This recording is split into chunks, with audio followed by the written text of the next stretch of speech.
Boonk Gang, whose real name is John Robert Hill, was arrested Wednesday at his home in Calabasas. Sheriff's detectives say they found the 21-year-old in possession of assault weapons. Also, he had prescription drugs without a prescription. Hill has multiple run-ins with the law. He has numerous YouTube videos showing him going into various businesses and causing problems.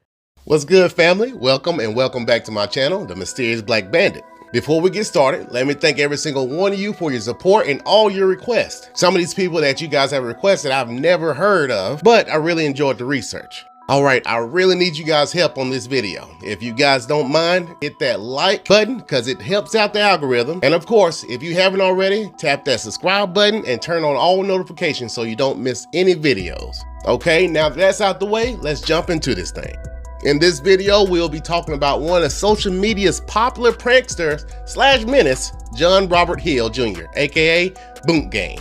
John Jr. was born on August 3rd, 1996 in Jacksonville, Florida to his mother, Simona Ariella Faust, and his father, of course, Robert Hill Sr. It was said that when he was born, his mother was only 16 years old and was married to a 21-year-old father.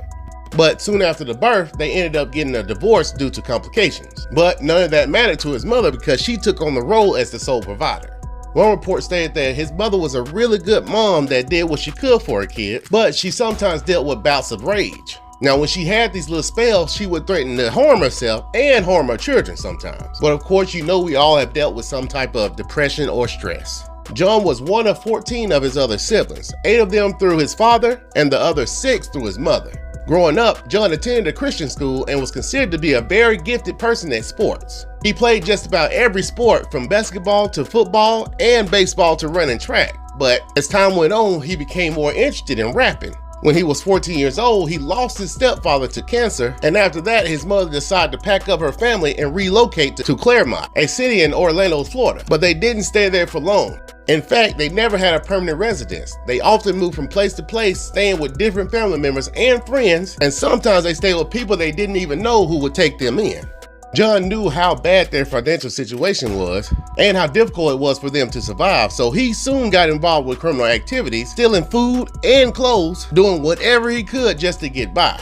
As he grew older, things started to get worse for him. He started stealing more than what he actually needed, which caused him to be arrested several times.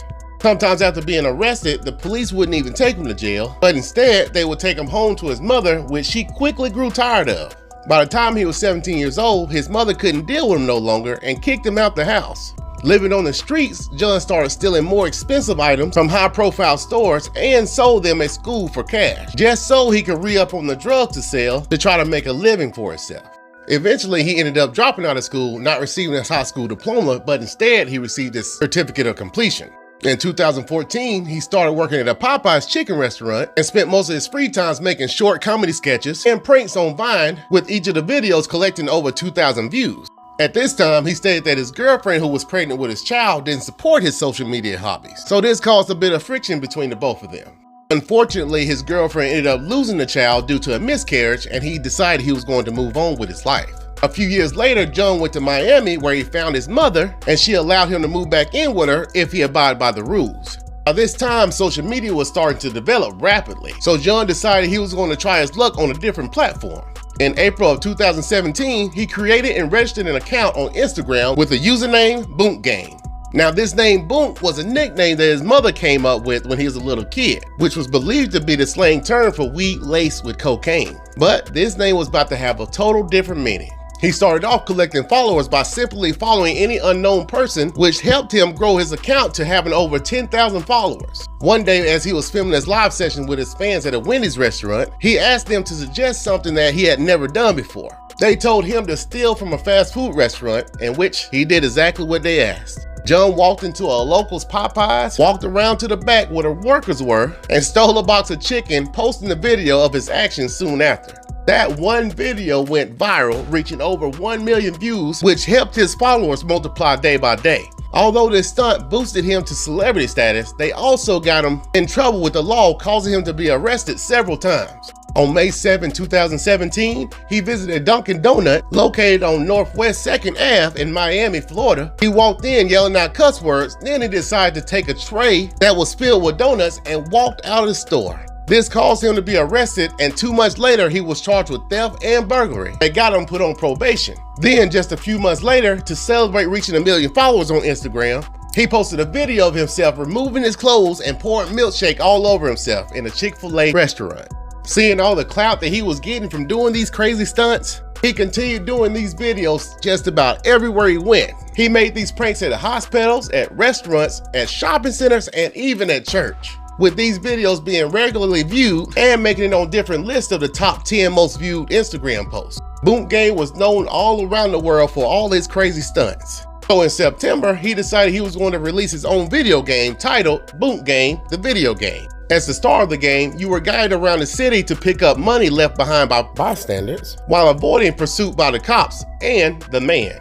Then that same month, while visiting a shopping center with one of his friends, he was arrested again. But once he was released from jail, he posted a picture of his face on Instagram of his new tattoo he got on his face. The image was a picture of Joker, in which he declared himself the real Joker of Florida.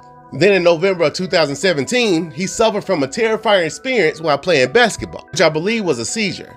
So he decided he was going to quit using drugs, but that only lasted a few weeks, as he eventually relapsed. As time went on, Boonk Gang decided he was going to start doing a professional music career, changing his name to John Gabbana, and also deleting all his Instagram posts of him doing all these crazy stunts and pranks so people wouldn't associate him with that image. By 2018, John had signed a contract with his management agency and stopped taking Molly's, aka Ecstasy, and Xanax. He released several singles like Make No Sense, Facts, and Venting, which became one of his most popular singles. Then he released an official video for the song Mutton, which has been viewed more than 2.7 million times on YouTube. And in March of 2018, the debut mixtape of Boonk Gang was released, calling it That Boonk Gang-ish, and it consisted of 12 tracks. Everything was going good for John for a while, but in May of 2018, he was arrested again, but this time, it wasn't for the crazy stunts. The police accused Boonk of storing drugs and weapons at his house and placed him under arrest for the allegations. However, he was released the same day after paying $35,000 bail, then later recording a song about the arrest. Then for some reason, Boonk went back to being the old Boonk Gang. On July 1st, 2018, while he was in a hotel room with a woman, he decided to post several sexual explicit videos on Instagram, then live streamed himself performing various sexual acts with this woman. This controversial prank or act flooded the internet within a few days, with several other sites publishing the video. Instagram decided it would be in their best interest to delete the video and ban him from the platform. After his Instagram account was taken down, the only other platforms he was able to use was Twitter and YouTube, but these sites didn't catch on like his Instagram and Vine did. As his fans started to wonder where he was, he made an appearance on this podcast, and during this interview, he appeared to be under the influence and nearly fell on the floor after standing. He later described in his post on Twitter the reasons for his drug abuse. He stated, "I do drugs because I feel alone. When I'm high, I feel nothing. When I'm sober, I feel everything." Then in 2019, John appeared in a video approaching a group of men in which he started talking to. It looked like they were just having a harmless conversation, and then out of nowhere, one of the guys in the video swung and punched him in the side of the face, breaking his jaw. Many had speculated on why the man had punched him, but he never addressed exactly what happened. The next time you seen John Gabbana in the public eye, he was a changed man. He said during his healing from his last incident, he decided to turn his life around and no longer use drugs, and also got a job as a construction worker. He said that his proud spiritual awakening has brought him closer to God, and now he has been baptized. If y'all are interested in reading the article of his testimony, I'll post the website down below. But in this testimony, he said that I was just a young person doing whatever I need to do to get likes on social media. But now that I'm a little older, I see that it was just a cry for help. And I'm proud of the transformation. Nowadays, he is just a rapper that is glad for the fame that social media brought him, but he is also glad to be a changed man. And that will bring this video to an end, my friends. I can't lie, when I first seen these stunts he was doing on social media, I used to couldn't stand him, especially after the one stunt when he took the watch and ran off with it. Then, in the world we live in today, it brought on a lot of copycats who started to do the same thing and worse. But I am happy for him changing his life and doing something more constructive with himself. All right, thank you guys so much for your support and love. And if you don't mind, go ahead and hit that like button, please. And subscribe if you haven't already. Oh yeah, if you haven't, leave me a comment on what you think about social media and what it has done for society. Do you think it has helped, or do you think it has done more bad than good? Okay, family, y'all make sure you have a wonderful and prosperous day. And until next time, stay mysterious, my friends.